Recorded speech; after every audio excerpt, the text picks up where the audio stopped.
I will be starting this. This is a duet, and I'm going to be giving the brief history of electrophysiological research on brain injury. I'm a neuroscientist by training, so I will just be running through a few of the targets, really, of the work that we're doing. And Robert will be talking about things that are probably more in your domain.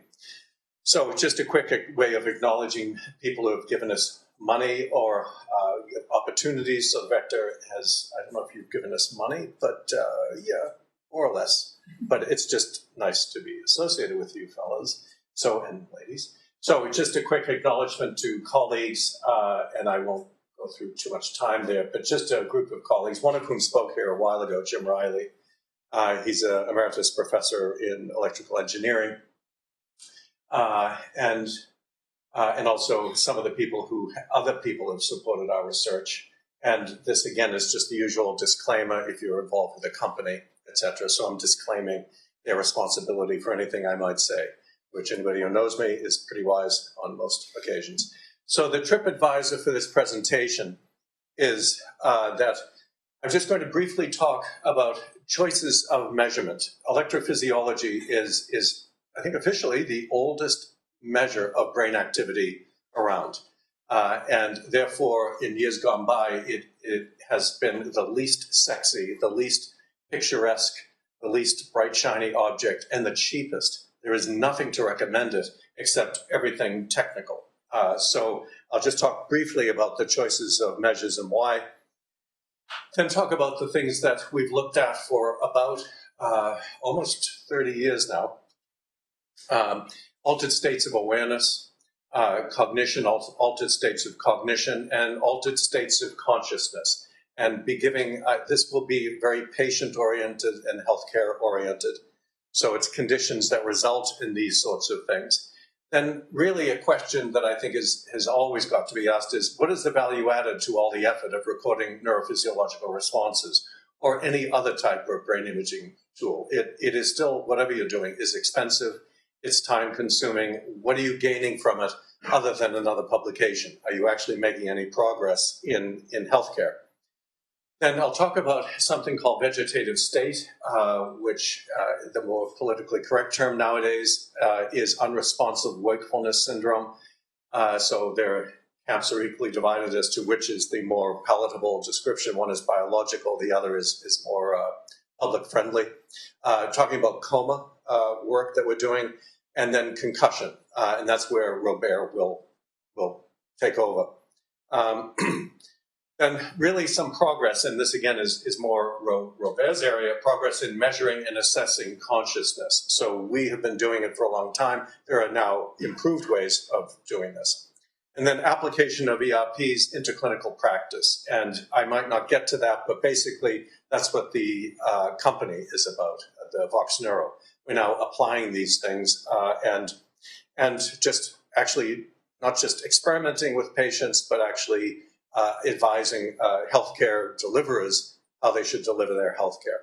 So in terms of which imaging tool, I think the question really determines the technology, or at least it should. One of my colleagues said, if you think I'm going to not use the fMRI after convincing administration to spend, I think it was 18 million on it, he said, you're out of your mind.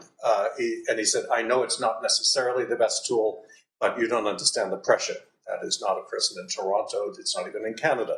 But nonetheless, I just think it tells you sometimes the pressure that people are under to use a technique that really isn't, for some of the questions that get asked, isn't the appropriate tool. So, but if you want to look at brain structure, MRI is absolutely the best way to go. There are two choices for brain function. And brain function, anytime you care about brain function, you might be particularly interested in the where it's happening in the brain.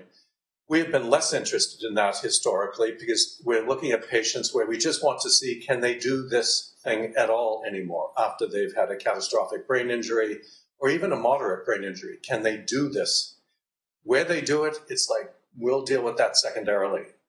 Also, if you just think of neurotrauma, space-occupying lesions, tumors, it will push the brain around. So where you are looking for something, just it may not be there anymore. It doesn't mean they can't do the function. It means they're using a different brain area in terms of plasticity or just compensating. They're doing what they used to do, they're just doing it elsewhere. So the other issue so that's why we care less where it's coming from. And also, just as a sidebar, fMRI is not really the measure to use if you care about localized abnormalities or localized activity, because MRI is spatially accurate. fMRI is not that good. Probably the best thing around for looking at real function is MEG, magnetoencephalography. Both of these measures, EEG and MEG, have a real benefit to them, and it's this idea of componentry. And what I mean by that is, and I'll show you in a second, but these are, you'll see, if you've ever seen EEG at all, you'll see it's full of peaks and troughs, and it looks basically a mess if you're not familiar what to look at. It's really about pattern recognition in so-called experts who have done this for years, but it is looking for specific peaks and troughs that we know are not just oscillations, that they are linked to specific cognitive or sensory or perceptual functions. So some of these will be related to memory function, attention, different types of attention, etc. So this is just a description of where a lot of these responses come from. And just a quick description of this. So the EEG generally is coming from postsynaptic dendritic activity. And that's the left side of this. So that is the generator for this. You can record much deeper. You can record, for example, which I'll show in a slide in a second, brainstem nuclei. It takes more trials, takes more averaging, but you can get those stimuli. And the magnetic field is just describing, and again, I'm betting this audience is very familiar with this, but anytime you have an electrical current, you have a magnetic field around you. And it's a number of years ago that it was discovered by two Americans and a Finn. The two Americans got the Nobel, the Finn did not. So don't kid yourself that advertising doesn't matter. The Finn absolutely deserved it, and he was actually ahead of the game in the cold temperature lab in Helsinki. I'm not being prejudiced, I worked with them, but he really did deserve the Nobel as well. But nonetheless, they realized that they could, with superconducting quantum interference devices, record the magnetic signals around the electrical signal in the brain.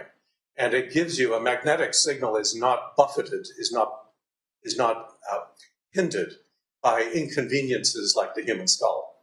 The electricity hits the skull and you start to lose resolution immediately because it is interfered with by the skull. MEG passes right through it. It is not affected by those sorts of blockages.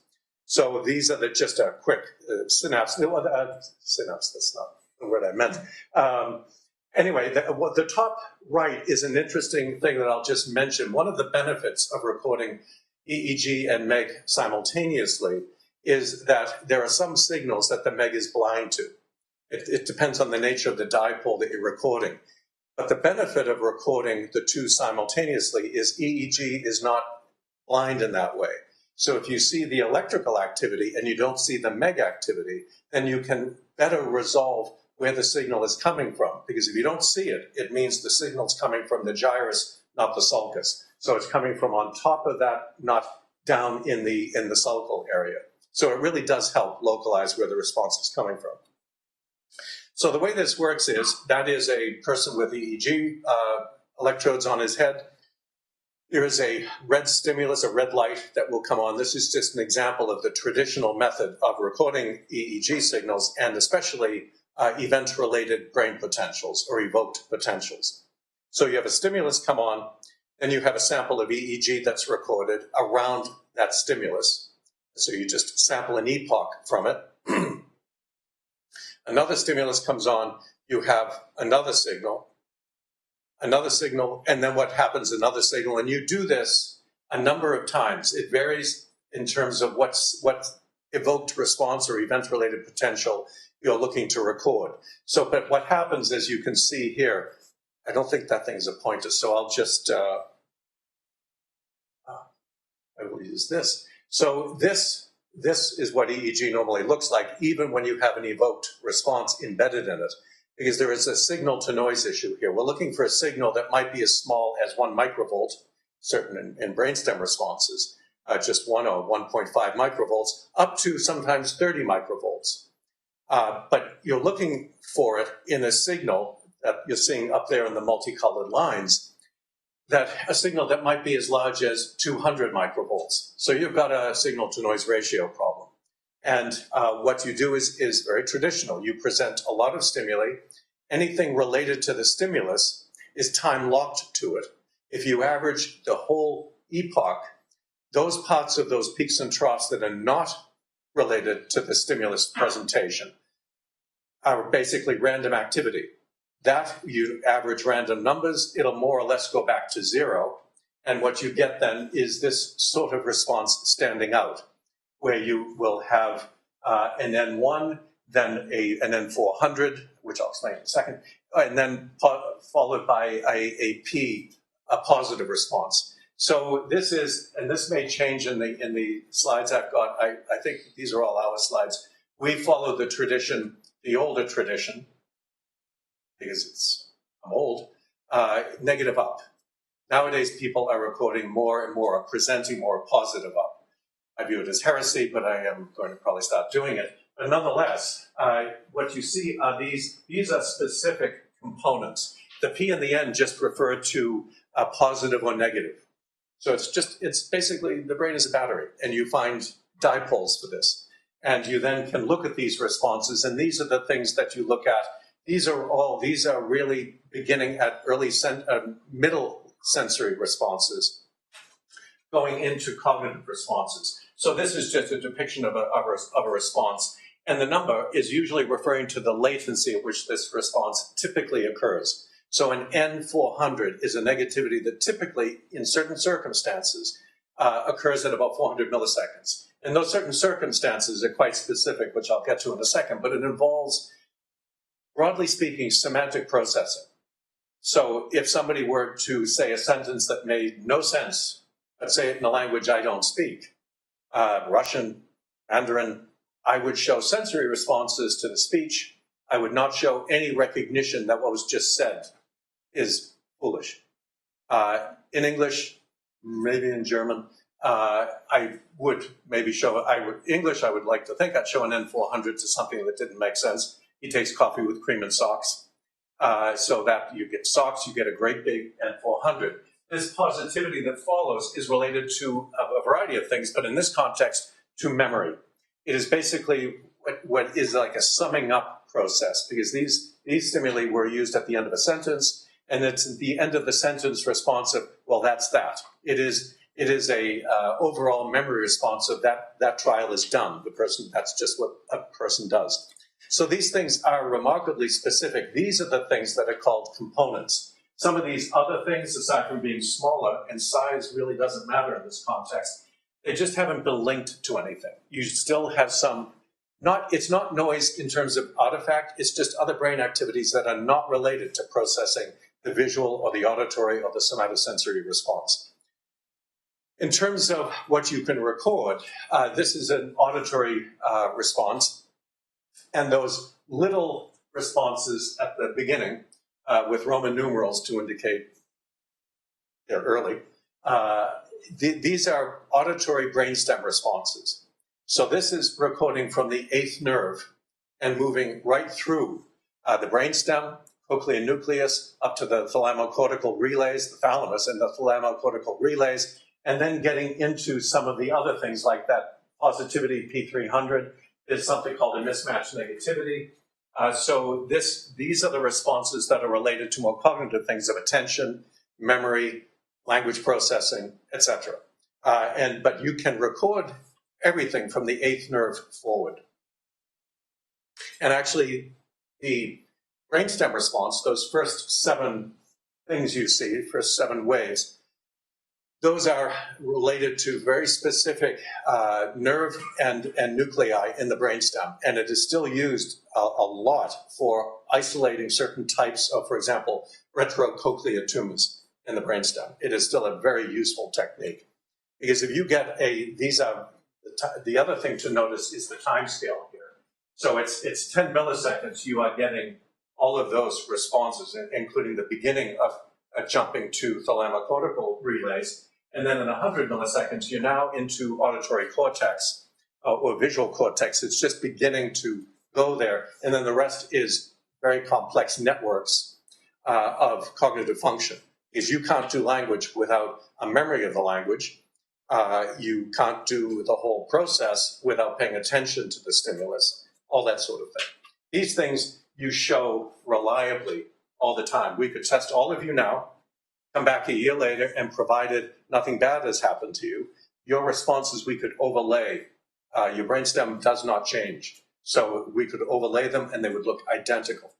And that actually applies to a lot of these responses. Then as long as you constrain the stimulus situation heavily, you can really get strong test-retest reliabilities. So, use of EEG and ERPs in terms of a point-of-care assessment. Another benefit to EEG, which it has uniquely, is it's portable. These are light that you can just have a suitcase-like thing and you can move around. Moving a MEG, moving an MRI is a bit more complicated. You need a crane. And that's really not point of care. So we can go to the bedside, we do ICU work, we then take the ICU down to a surgical suite where we're doing surgery work. So it is all very easily accomplished. And it's about assessment and differentiation of functional symptoms, because if you can measure things that are like functions like memory, etc., you can then test people where there is a suspicion that they are not functioning adequately. So you can also look at change over time, because these responses are consistent. So if somebody's showing a deficit and they're not showing a deficit and time has passed or they've had a therapeutic intervention, then you will see changes in that response. And that's this slide, the next thing on the slide. So you can look at responses to therapeutic intervention. The thing about these, unlike what I'm about to jump to, which is about behavior, is that these measures are objective, they're quantitative, they're replicable, and they're clinically relevant. So if somebody has a catastrophic memory problem, you won't get responses some of the responses I was showing you. They just won't show it because they can't do the memory task. If you present the stimuli to me as a native English speaker and I'm not showing N400s to anomalous sentences, there is no conclusion except he's been injured in such a way that he cannot comprehend speech at the moment. So it is valuable in those terms. Also, a lot of the work we're doing within the company, this is not a company pitch, but in terms of basic research, I think if you look at certainly DSM, the Diagnostic and Statistical Manual for Psychiatry, it's heading toward version 6. And that tells you that for years they've been struggling with what is a mental illness. And it has ranged from homosexuality being a mental illness that needs treatment to monthly cycles and the emotional characteristics that women experience as being a mental illness. They now have women on that board instead of just a collection of men. And so because when they got home, they were talked to. So it's really, it keeps changing. When you get to catastrophic brain injury, there are problems. But when you get to the more difficult ones, there was a time when ICD would refer you to DSM for some types of mild brain injuries because it was very difficult. So what we do is we step beyond the diagnosis, generally speaking. We go straight to what's the assessment of the symptoms? If we can measure them, can we watch them change over time? Can we see that there's a deficit due to the brain injury? Are they changing over time? This is an example. This is the continuous visual memory test. And it's a series of black and white shapes, as you can see in the bottom left there, some of which repeat 6 times. And what the person has to do is indicate whether the shape is a repeat shape or not. So this is demonstrated within neuropsychology, so just behavioral assessments, as being a very good test for moderate to severe brain injury.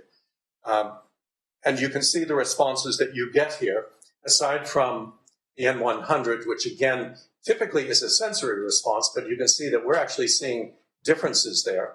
And the differences are really about this response, which is the response to a previously seen stimulus. And if you have somebody with a brain injury, and we're finding even concussion counts, when we test them soon after a brain injury, that response changes. It is not as noteworthy as it is in this control sound. So it's a very sensitive tool, even at least using ERPs, that's these things, even using them, it can, not even using them, neuropsych might miss them, but this won't. This is another test called the Peabody Picture Vocabulary Test, known as the PPVT. And what you get is a series of black and white pictures, as you can see down here, of a school bus, and they're presented individually. And after 750 milliseconds of looking at the picture, you hear a word that does or does not match the picture.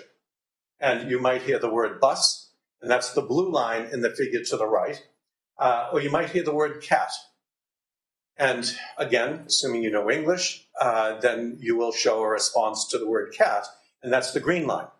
And that is one of those things I mentioned earlier, an N400. It's a response that is sensitive to semantic processing and things related to symbolic language learning or symbolic. You can do picture-picture priming is what I'm trying to say. It is also a conceptual system of understanding. So one picture will prime another picture. You can play a piece of music. You can play, for example, Fauré's Requiem and then have the word joyful. No requiem is joyful unless you really disliked the person who's having the requiem. So it will show a semantic response, a violation of expectations, and that's what this is about. So, I should explain level 1, level 2, level 3. You'll see that the two brain responses are getting closer and closer together. That's because level 1 is a child's level of vocabulary, and these were undergraduates we tested. The middle is challenging, but most people know those words and the meaning of them and can recognize it in relation to a picture.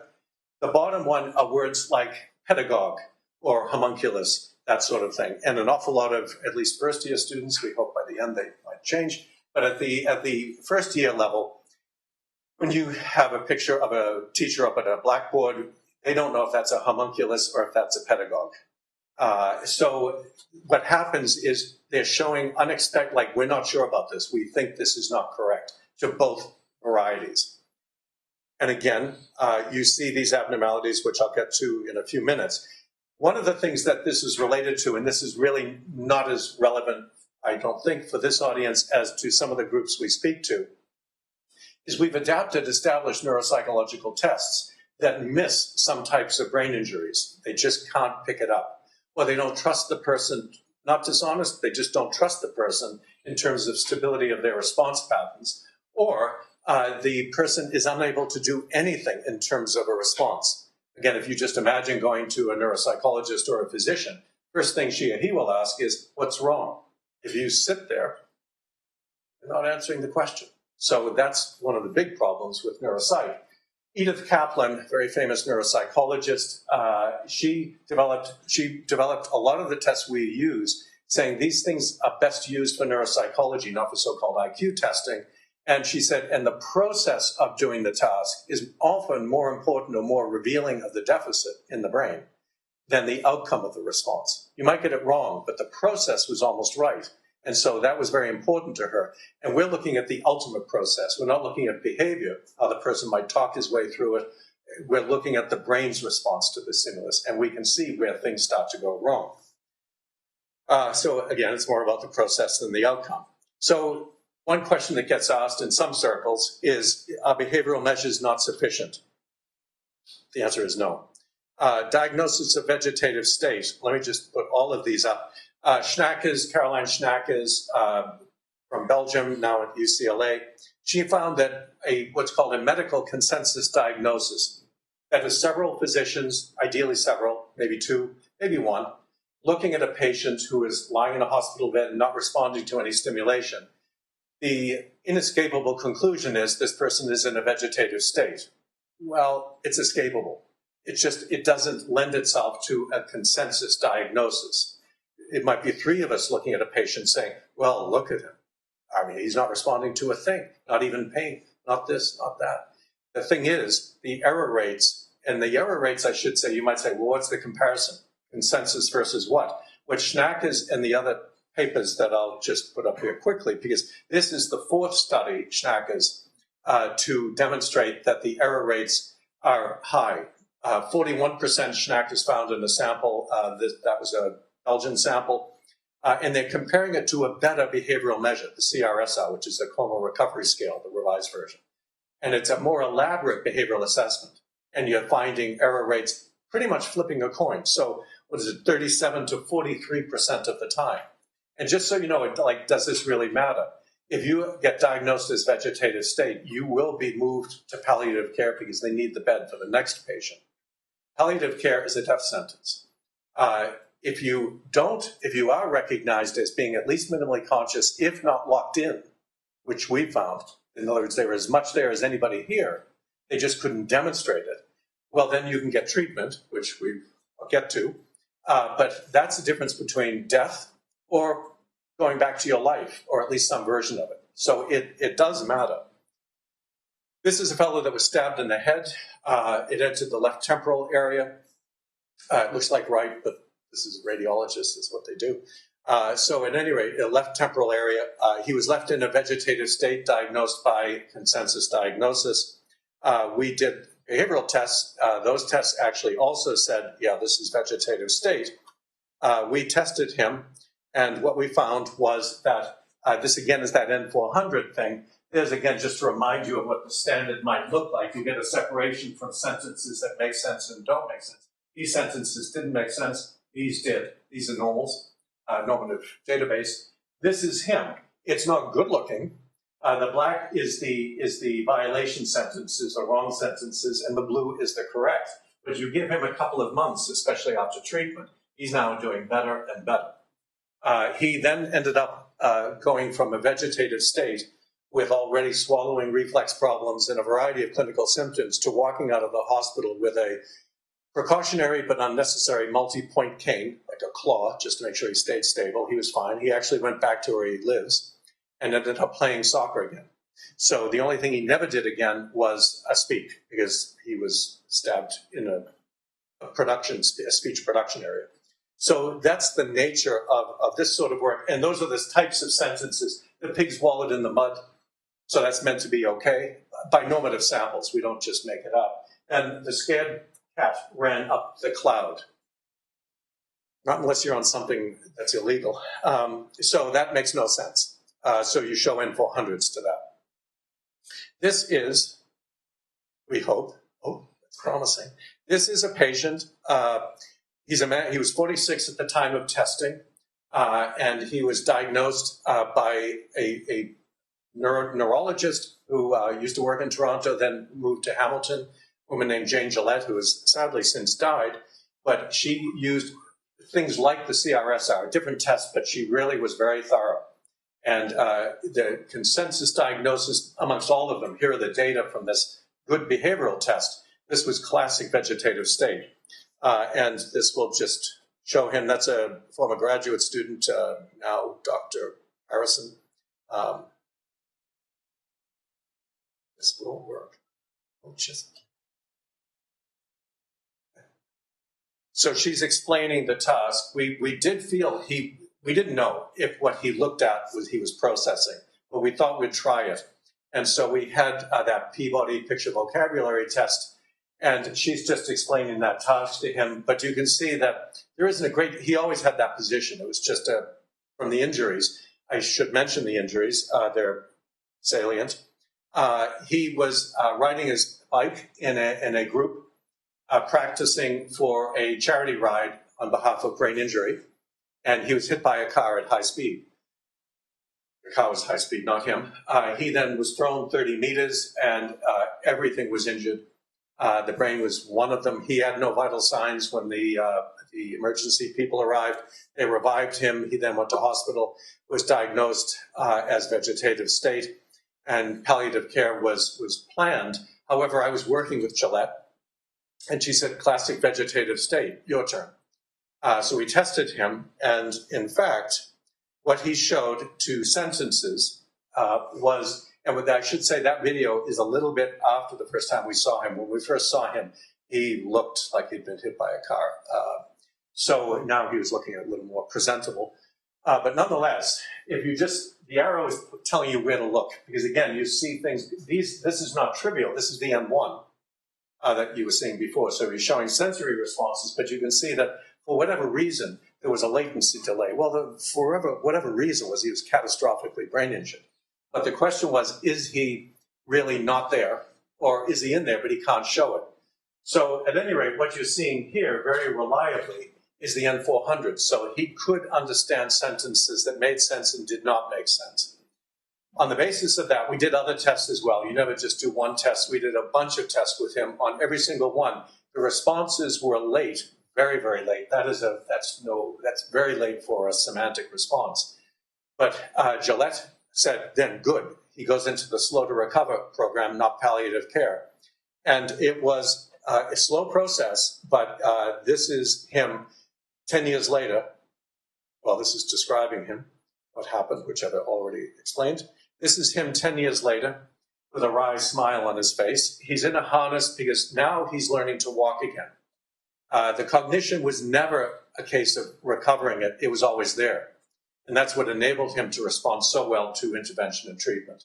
So at any rate, he's now, like I say, learning to walk again. I wish the video that his wife sent worked on my computer. I don't know what she used as a camera.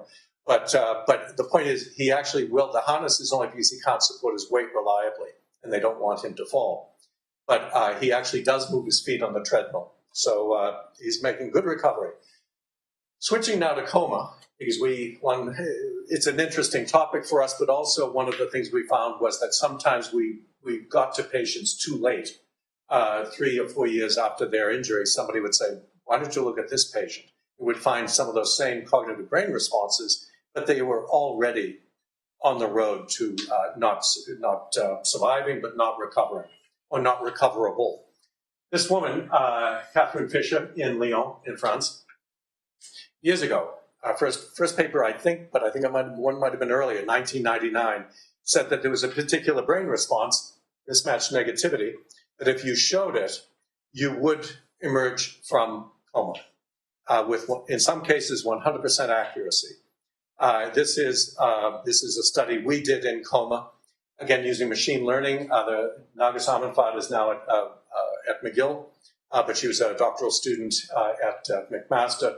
And again, Jim Riley, who spoke here, and me there at the end. She developed a localized feature selector to look at the responses, to see them in a finer grained way. Because some of this testing that we do can take 20 minutes. Patients even if they're in a coma, we didn't know what they were doing in the coma, but certainly in people like the man you saw in the video, they will get tired. This was a way to speed it up and to get finer grained resolution. The bottom line is, this is one example of what we saw, that in coma, we test them for 24 hours. And we have solved Catherine Fisher's problem because what she saw was people, if they showed it, this mismatch, they would emerge. Mismatch, by the way, is an automatic attention response. So there's noise from the traffic out there that you probably are accustomed to and don't notice anymore. Now that I've drawn attention to it, maybe you'll start to notice and find it annoying. But your previous behavior is about mismatch negativity. Things that go on out there, somebody might drop a coffee mug. You just don't notice it. There might be a clicking noise in this room. There never is in any room I speak in, it seems. But nonetheless, if there's a clicking noise, you would be showing a brain response. You wouldn't be aware of it. So it's a very automatic response. So if you see it in coma, which we do, like Fisher does, it means that the patient in coma is in a conscious state, not opening their eyes, not consciously aware, just conscious. And there's a couple of people that wear glasses here, which is always handy, because I think you probably have the same experience that if you're really preoccupied with something else in your office or at home, you're on the telephone talking to somebody and say, can you look at that again? You're all too young to have this phenomenon, but nonetheless, I have to take off my glasses if I want to read with anything, because this is my distance set of glasses. I have to take them off to read something to the person over the phone. But I'm very much consciously aware of the phone call, what they're asking me to read to them. I put my glasses down. Then when I finish the call, I have no idea what my glasses are.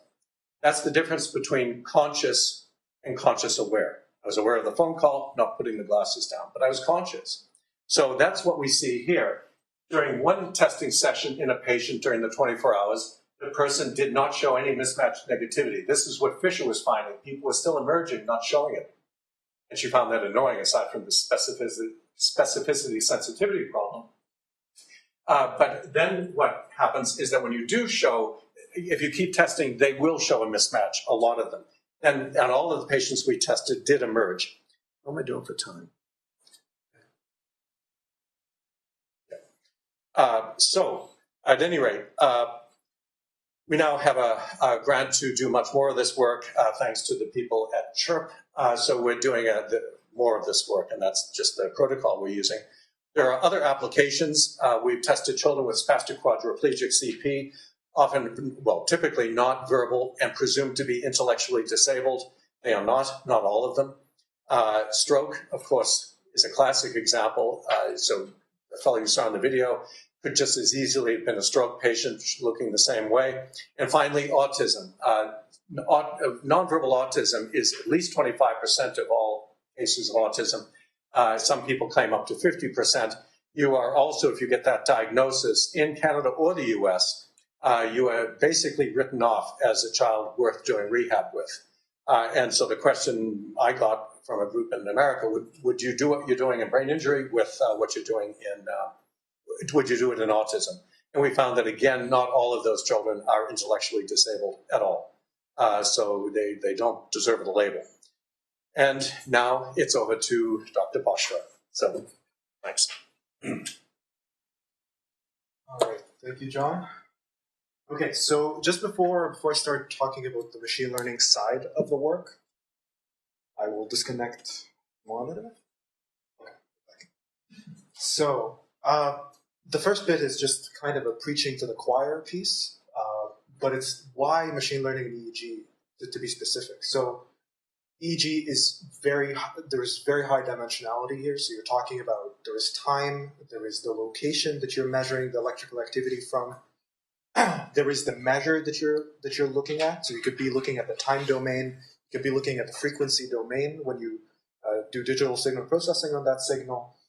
And there's the multiple trials that you can take a look at. And then there is the subjects. It gets very out of hand very quickly. So for a person, an expert, to go through all of it, it's very complicated. You might have exposure to this from a radiology side of things where you process that data.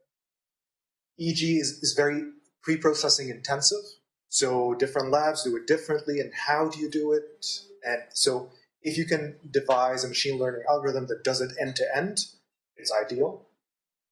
There are a lot of analysis shortcuts because, again, with that high dimensionality, you need to chop it up and know, well, my knowledge of the field is that I need to look here, which really helps because you're not doing multiple comparisons, but at the same time, you do miss things that you don't look at. It requires a lot of training. So during my master's, I had no clue what ERPs looked like, and I had to go through that training and keep bothering John about what it all looked like and what it means. And the last piece is non-stationarity. So if you capture the same EEG data from a person at different sessions, it looks slightly different. Maybe ERPs not so much, but the EEG signal itself, it does look different. Between subjects, it looks different. So these are all problems where where machine learning hopefully can make these things easier to expedite that process of analysis or make it feasible in some cases. So I just want to bring your attention to one thing. So John explained this perfectly. So this is the single trial approach, because you do tend to hear that a lot when it has to do with machine learning and EEG. There's the single trial, so you look at that very noisy data and you try to get an algorithm to make sense of it. Or you look at a single subject side where you have already averaged everything on the trial level so that the signal is kind of there and you can look at it. The problem with using machine learning in EEG is that it has so many caveats. It's very expensive to collect that data. So if you look at a data set that has images in it, it's very easy to find that. You don't have to go through all the hurdles of ethics to collect that data. You're not limited by privacy laws and all that. which privacy laws are a good thing, but they do limit research in that regard. And it's not common practice to just toss EEG data out there. Architectures around, so if you look at strictly convolutional neural networks or recurrent neural networks, they don't really fit what you want to do exactly, and that is because of the idiosyncrasies in the EEG signal itself. Sometimes you don't really know whether the ground truth of a particular trial is correct or not. So you're kind of working with fuzzy labels, more or less. And you have small sample sizes, again, back to that. And if anybody's interested in just looking at how the field is working in machine learning and EEG, especially deep learning, I do recommend the Roy et al. 2019, which is a systematic review of the field today. And just going off of the small sample sizes, I found this very amusing. Like, small batch artisanal data, and we need to make the best of it, right? You do have to face a type of problem that is just not really shared by a lot of machine learning research. So specifically just going back to concussion. So preliminary work has showed that if you look at resting state EEG, just EEG without any sort of stimulation, there is a difference after somebody has gone through a concussion. That goes away after they have recovered symptomatically. So good, not very useful. ERP started on concussion, and this has been replicated. We're very fortunate to have one of the best groups in Canada here in Montreal that does this work, and they showed that ERPs are different once you go through concussion, and that's decades after injury. So we did a similar study on retired Canadian football athletes, and we did confirm that. So very simply here, this is the P300 response. This is across all players.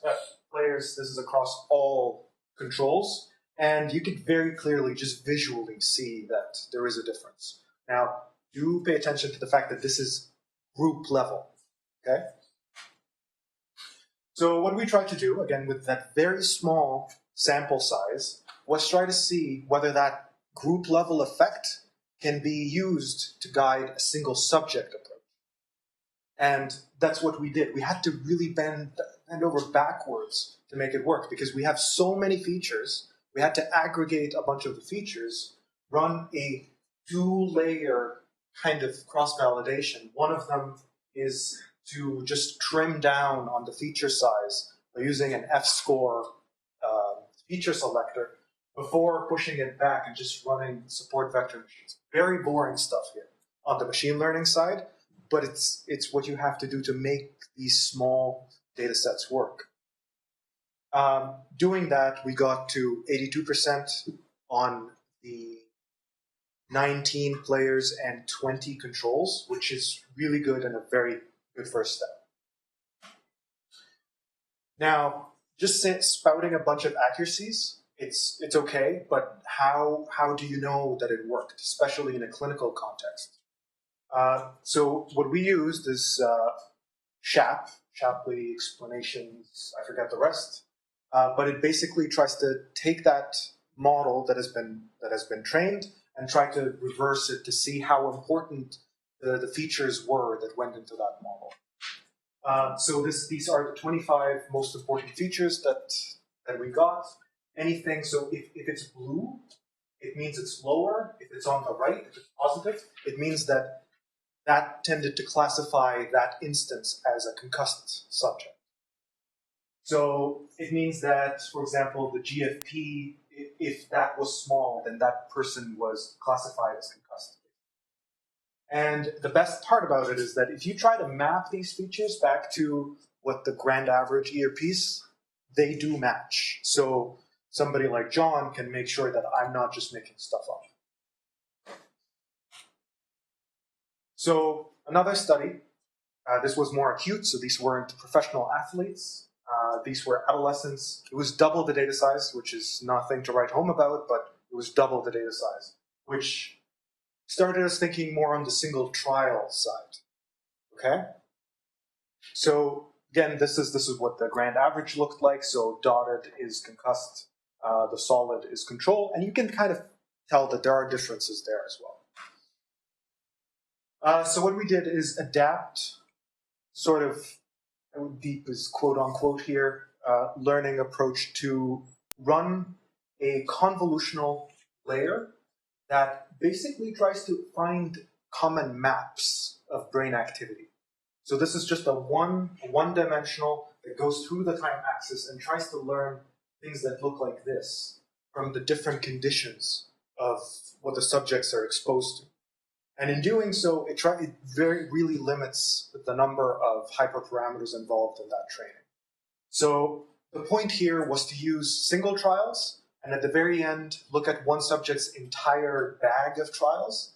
If more than 50% were classified as concussed, then you say that that person was concussed.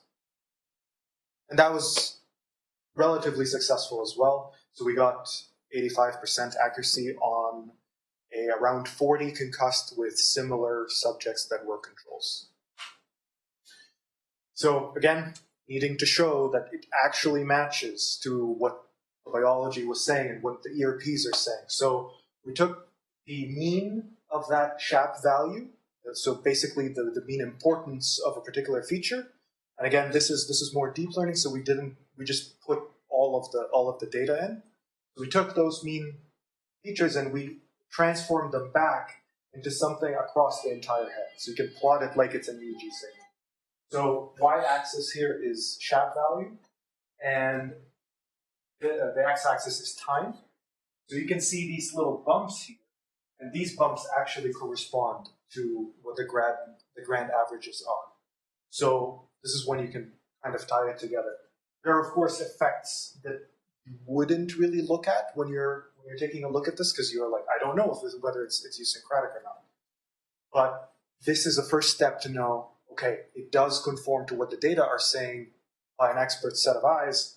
Let's take it further. So where the next steps are now is to expand those tools. So you have a tool that works in acute, you have a tool that works in chronic cases of brain injury, but how can you use that to target concussion, in order to target coma? So just to have a thing that is constantly running beside a patient's bed during coma to say whether they're going to emerge or not, as John was mentioning, and under general anesthesia, which is a very important question of how deep are they? Can they memorize things? Can they remember? Are they conscious but not memorizing? Which is a very scary topic that I'm happy to discuss after. And the second piece, and this is more of a pet project of mine, I was trying to run domain adversarial neural networks to basically try to take that subject-specific footprint, let's say, out of single trials. So instead of looking at a patient data set of like 23 subjects and just training on 23 subjects, you actually spread them to their trials, now going to the thousands, but then you don't have to cross-validate in a very peculiar way to make sure that there is no knowledge leakage. So very happy to talk about that if anybody here is interested in that topic at all. So just before I finish, I just want to leave you with three main things that I hope we got across today. So neurophysiology is a means to tap into cognitive function, especially when it has to do with disorders. Machine learning can be applied, but with care, as with everything biological, to facilitate questions. And I would love to see more of the theoretical machine learning work done to really bridge that gap between what is happening nowadays and the best top-of-line modeling and the biological part of EEG work. And that when it comes to clinical adoption, explainable machine learning is critical. You can't get anything across the line without it. And last but not least, I will just say that so John's lab is looking for a postdoctoral fellow. So if you're interested in being at the ICU, being a little close to patients being in the surgery room, please feel free to speak to us afterwards. And it was a great pleasure being here.